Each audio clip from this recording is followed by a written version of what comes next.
Classificação indicativa. Livre para todos os públicos.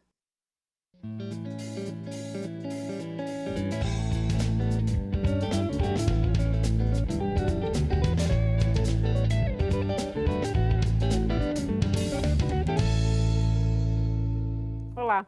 A Comissão de Defesa dos Direitos da Pessoa Idosa aprovou o projeto para garantir o acesso de maiores de 60 anos a microcrédito.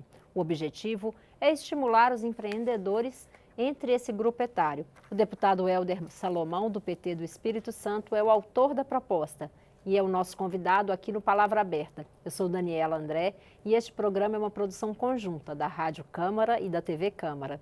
Deputado, bem-vindo à Palavra Aberta.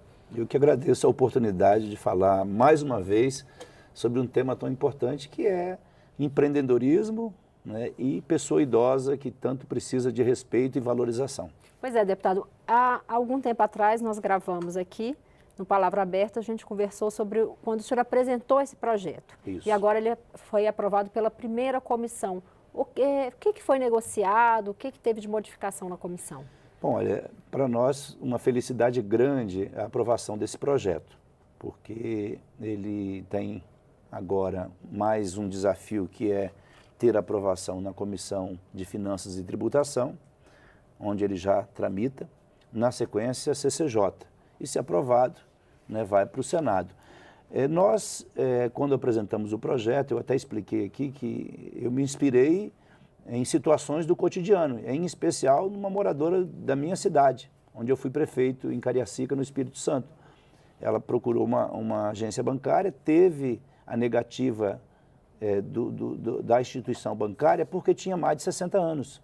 E isso é recorrente em todo o país. É claro que não é uma situação generalizada, mas isso acontece, né, porque as instituições trabalham muito com a questão do risco, mas é um absurdo, porque nós estamos falando de pequenos valores e o microcrédito no Brasil todo tem inadimplência próxima de zero, muito baixa.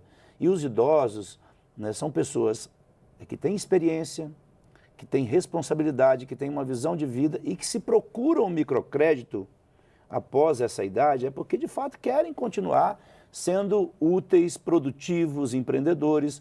E lá na Comissão de Proteção à Pessoa Idosa, o substitutivo aprovado, né, o nosso projeto foi aprovado com algumas alterações. E basicamente a alteração é que além de contemplar o microcrédito orientado, também contempla outras modalidades de crédito que sejam financiadas com recursos do FAT, do Fundo de Amparo ao Trabalhador. Mas é bom dizer que isso aperfeiçoa o nosso projeto, de maneira alguma distorce, porque o grande objetivo do nosso projeto é o respeito à pessoa idosa, valorização dos idosos e aliarmos duas coisas que são fundamentais, que são empreendedorismo e terceira idade.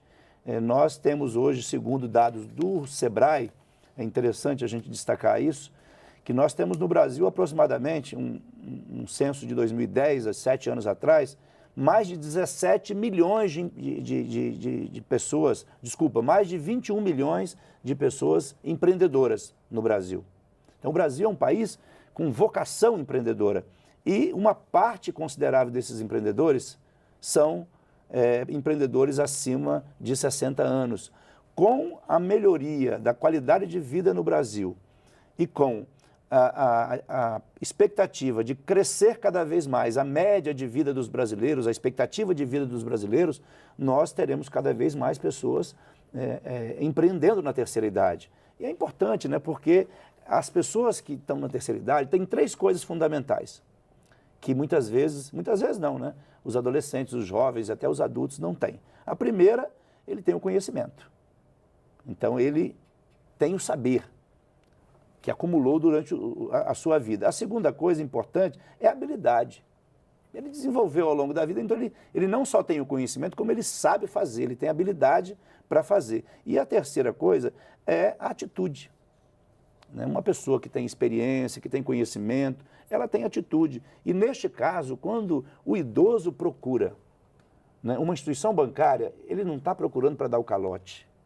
Ele está procurando porque ele já prestou serviço durante toda a sua vida e ele se sente ainda com vitalidade, né, com disposição e com atitude para empreender. Então, nada mais justo do que nós, né, aprovarmos um projeto como esse. Eu fico feliz pelo primeiro passo dado.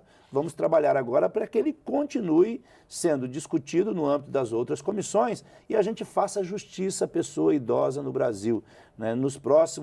Nas próximas décadas vai aumentar muito o número de pessoas idosas, porque a média de vida, né, de sobrevida no Brasil tem crescido a cada ano e eu tenho certeza que isso vai fazer a diferença na vida de muitos empreendedores que terão nova perspectiva com um projeto que proíba, né, os bancos, as instituições bancárias no âmbito federal, dos estados e dos municípios, porque programas desta natureza nós temos hoje em muitos municípios brasileiros, em muitos estados, se não todos, e no âmbito do governo federal com o programa de microcrédito orientado. Deputado, e a fiscalização? Fica a cargo de quem? Como controlar? Existe um percentual? Como conciliar esses interesses aí? A preocupação dos bancos em receber de volta esses empréstimos e o interesse das pessoas em empreender? Olha, nós estamos vivendo um processo de mudança cultural no Brasil. E o Estatuto do Idoso, ele foi um marco. Muita gente desrespeita o idoso ainda.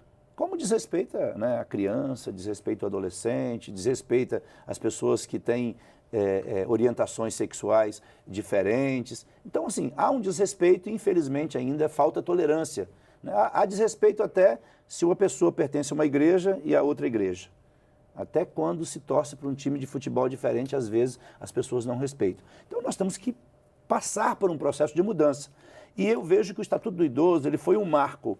Quando eu fui prefeito, eu criei um programa chamado Pró-Idoso, que foi, inclusive, colocado pelo Ministério Público do Estado do Espírito Santo como uma experiência inovadora, porque com aquela proposta, o que a gente queria? Era ter, como o consumidor tem o PROCON, o pró-idoso ser este órgão de defesa da pessoa idosa.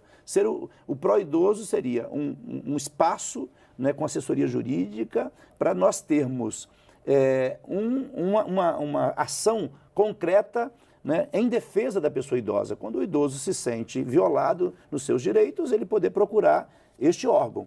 É claro que essa experiência ainda é muito pequena e vai crescer certamente.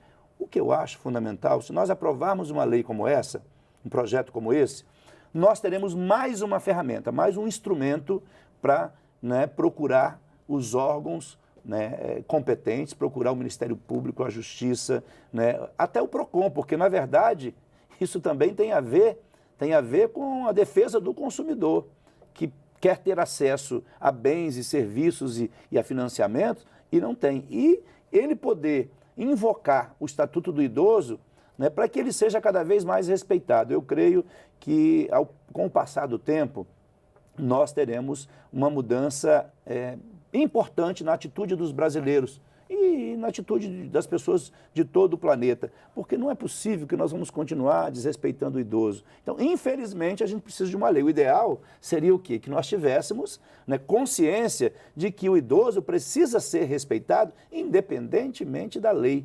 Mas o Estatuto do Idoso existe hoje exatamente porque nós vemos tantas ações de desrespeito à pessoa idosa. E essa proposta, ela vai ter que fazer com que todos os idosos tenham acesso à informação. Nós precisamos divulgar, né, porque o Estatuto do Idoso é cada vez mais divulgado e a nossa proposta, ela colabora para preencher uma lacuna que hoje não está totalmente garantida no Estatuto do Idoso. Então, é um passo a mais para que o Estatuto do Idoso se torne cada vez mais a defesa da pessoa idosa. E eu digo, se a gente tivesse um pouquinho mais de consciência, a gente respeitaria mais as pessoas idosas. Eu, por exemplo, ainda não estou na terceira idade, mas estou chegando lá.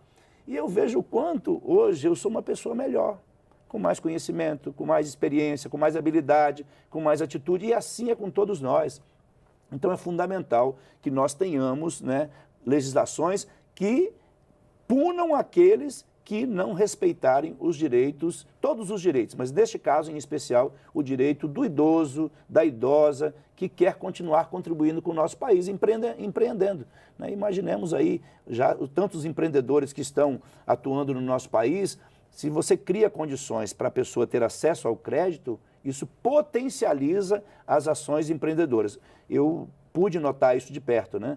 Eu tenho muito carinho por esta área da micro e pequena empresa, empreendedor individual, economia solidária, pequenos empreendedores, e a gente vê que um dos problemas maiores que os empreendedores têm, falta de dinheiro, falta de acesso ao crédito. Então, facilitar o acesso ao crédito é abrir uma janela de oportunidades para os idosos brasileiros.